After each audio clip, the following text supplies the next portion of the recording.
नमस्ते दोस्तों इस वीडियो में मैं कुछ क्वेश्चन का आंसर करने वाला हूं। इसके पहले मैंने 1-1.5 साल पहले एक वीडियो बनाया था, how to breed a singhi fish at your home. उस वीडियो में मुझे अच्छा खासा रिस्पांस मिला। तो उस वीडियो में कुछ भाइयों ने कुछ क्वेश्चन पूछे थे, तो सभी क्वेश्चन में से मैंने कुछ कॉमन क्वेश्चन को लिया है।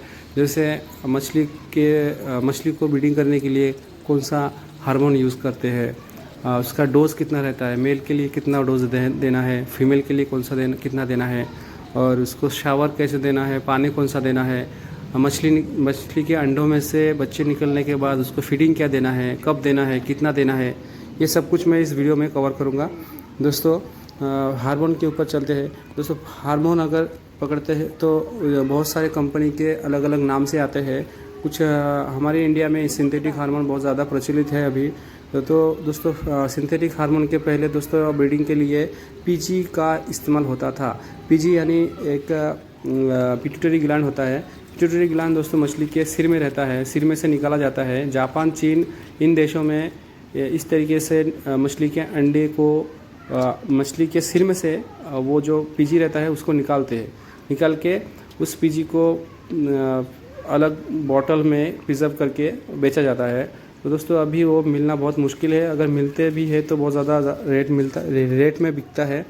तो पीजी का यूज़ दोस्तों इस तरीके से होता था कि उसको लेने के बाद एक क्वांटिटी में लेने के बाद उसको पीसा जाता था और सलाइन वाटर में उसको डाइल्यूट करके पतला पानी में बदला जाता था। उसके बाद उसको इंजेक्शन में भर के मछलियों को डोज दिया जाता था।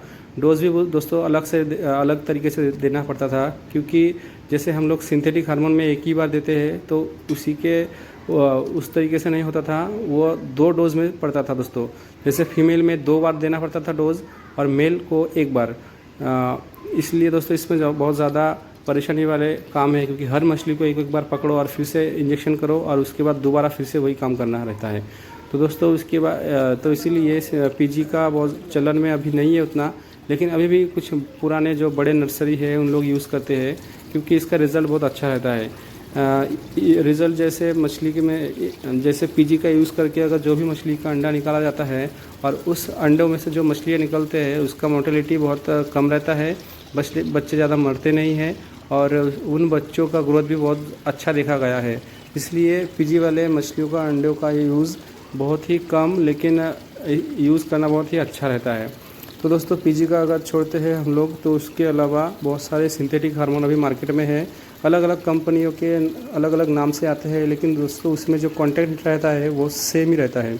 और कुछ नए कंपनियां अभी आए हैं मार्केट में जो सिंथेटिक हार्मोन के साथ साथ जैसे मछलियां बहुत ज़्यादा डर जाते हैं नए, अगर जैसे मछलियों को हम लोग देखते हैं प्राकृतिक रूप में नदी नालों में रहते हैं, वो नेचुरली रहते हैं और अगर कोई पानी के नज़दीक आता है, कोई उनको डरा देते हैं तो वो भग जाते हैं, वो ब्रीडिंग नहीं करते हैं नॉर्मली। लेकिन जैसे हार्मोन का यूज़ करते हैं हम लोग, तो हार्मोन का यूज़ करने के बाद उनके शरीर में से वो डर निकल जाता है जिससे कि मछली के अंडे का प्रोडक्शन ज़्यादा रहता है और अच्छा होता है। तो दोस्तों ये कंटेंट एक मिलाया जाता है हार्मोन के साथ। तो ये एक नया चीज़ आया है मार्केट में। और दोस्तों सिंथेटिक हार्मोन में कुछ अलग अलग नाम है, जैसे ओवा प्रीम, स्पॉन प्रो, ओवा फिश, ओवासिस, गोनोप्रो, एफएच, ओवाटाइड, ये अलग अलग कुछ कंपनियों के नाम हैं। इसके अलावा भी कुछ आप अपने एरिया में जो भी मिले उसका इस्तेमाल कर सकते हैं। सभी सिंथेटिक हार्मोन एक ही जैसे ही होते हैं। इसका अगर डोज पकड़ते हैं तो डोज दोस्तों अलग अलग रहता है।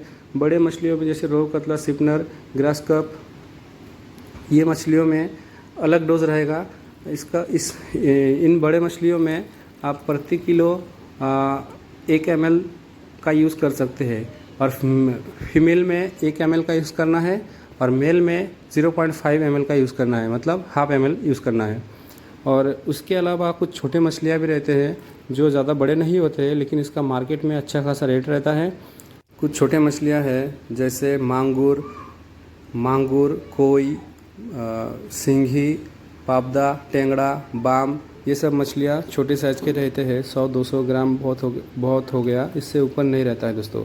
तो इन मछलियों में डोज देने के लिए आपको हमेशा जो सिंथेटिक हार्मोन रहेगा उसको डाइल्यूट करना पड़ता है। डाइल्यूट अगर नहीं करेंगे तो मछलियाँ मर भी सकते हैं, क्योंकि जो हार्मोन है इसका असर दोस्तों उसकी बॉडी में बहुत ज़्यादा हो जाएगा और आपको समझ में नहीं आएगा, क्योंकि बहुत कम क्वांटिटी में इसको देना रहता है। तो दोस्तों इसका डोज मैं बताता हूँ, रॉ में बताऊँगा, आप उसको डबल करके ले लीजिएगा।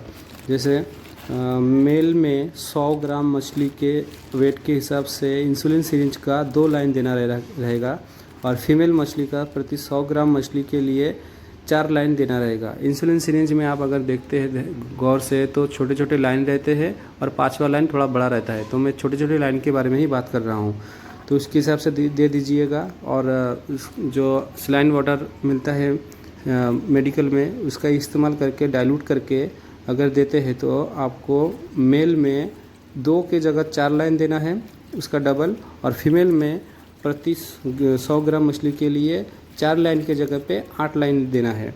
जब भी आप इंसुलिन सिरिंज में सिंथेटिक हार्मोन लेंगे तो उसका डबल ले लीजिए और उसके हिसाब से लाइन के हिसाब से डबल लाइन दे देना है। जैसे 2 के जगह पे 4 और 4 के जगह पे 8, तो इसके हिसाब से आपका डोज रहेगा। सिंगी, मांगुर, कोई, पाबदा, टेंगड़ा, जो भी छोटे मछलियां हैं उनके लिए। दोस्तों डोज देने के बाद टैंक को ऐसे जगह पे रखना है या फिर टैंक ऐसे जगह पे बनाना है जहाँ पे मछलियों को कोई भी डिस्टर्ब ना करे, शांत वातावरण रहे।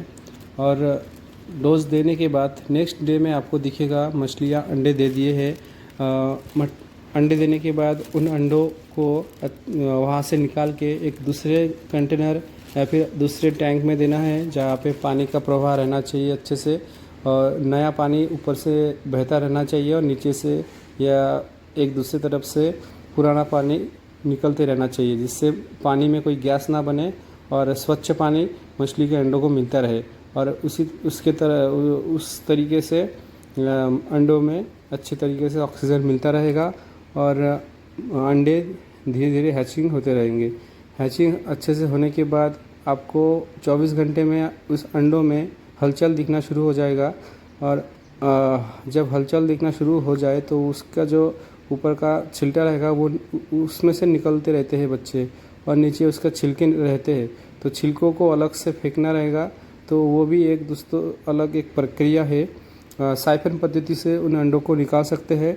और मछलियों जो तैरने लगते हैं, छोटे छोटे रहते हैं, तो वे जो मच्छी रह गए उनको नेक्स्ट डे में कोई भी फीड नहीं करना है, क्योंकि उनके पेट में एक थैली बना हुआ रहता है, उससे उनको 1 दिन तक खाना मिलता है, जिससे वे 1 दिन तक कम से कम नहीं कुछ भी खाना नहीं खाते हैं, फीडिंग नहीं करते हैं। और 1 दिन के बाद दूसरे दिन या तीसरे दिन में आप उसको फीडिंग करा सकते हैं। वो भी आपको नोटिस करना है। टैंक में अगर मछलियाँ इधर उधर भागते हैं तो आपको समझ जाना है कि उनको भूख लग गया है।